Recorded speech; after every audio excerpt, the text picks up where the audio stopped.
1982 में फिल्म आती है the extra terrestrial, Hollywood film, और ये फिल्म स्टीवन स्पीलबर्ग को पूरी दुनिया में मशहूर कर देती है। हालांकि 1982 से पहले भी कई कमाल की कामयाब फिल्म बना चुके थे स्टीवन साहब। 1982 के बाद से उनकी जो फिल्मी जर्नी शुरू होती है वो कमाल है, अद्भुत है।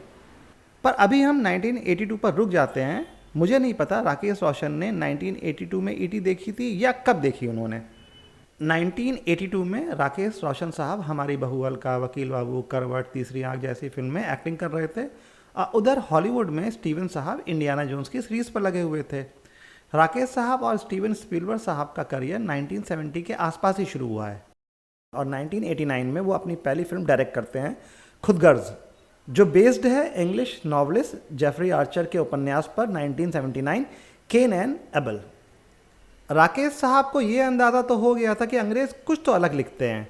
1988 में खून भरी मांग, जो बेस्ड है Australian mini series return to Eden 1983, और राकेश रोशन साहब की फिल्मी journey as a film maker कामयाबी से आगे बढ़ने लगती है। फिर राकेश साहब का बेटा बड़ा हो जाता है, ऋतिक, तो कहो ना प्यार है, जो बेस्ड है रथा सप्तमी कन्नड़ा नॉवल 1986। पर शायद राकेश साहब के दिमाग में ईटी अटकी हुई थी कहीं ना कहीं। 1982 स्टीवन का ईटी 2003 में जादू बन जाता है राकेश साहब का।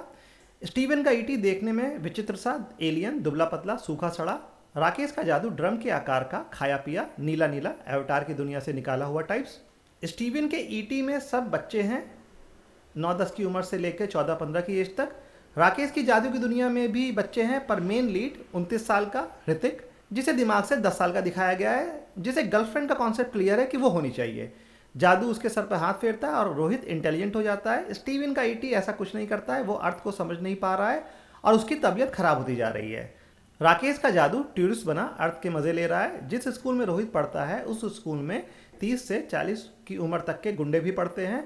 स्टीवन का ईटी एक पॉइंट पर मर जाता है और फिर जिंदा भी। राकेश के जादू को हेल्थ का कोई इशू नहीं है, बस उसको सूरज दिखाते रहो। फिर रात में तो जादू की बैटरी डाउन रहनी चाहिए ना। चलो इस बात पर डिस्कशन नहीं करते हैं। तो राकेश रोशन साहब 2003 में ईटी बनाने की ख्वाहिश पूरी करते दिखते हैं। स्टीवन साहब ने एक बच्चे और एलियन की दोस्ती की कहानी दिखाई जनता को पूरी ईमानदारी से, और राकेश साहब का सारा ध्यान इस पे था कि बच्चे और एलियन की दोस्ती वाली इस कहानी में बच्चे को हटा के 29 साल के मैच्योर ऋतिक को कैसे ना कैसे फिट तो करना है। ईटी द एक्स्ट्रा टेरेस्ट्रियल की सत्यानाशी की कथा है, कोई मिल गया। वैसे आप पोस्टर देख के ही अंदाज़ा लगा सकते हैं कि इंडियन फिल्म मेकर और हॉलीवुड फिल्म मेकर्स में कितना फ़र्क है शुरू से ही।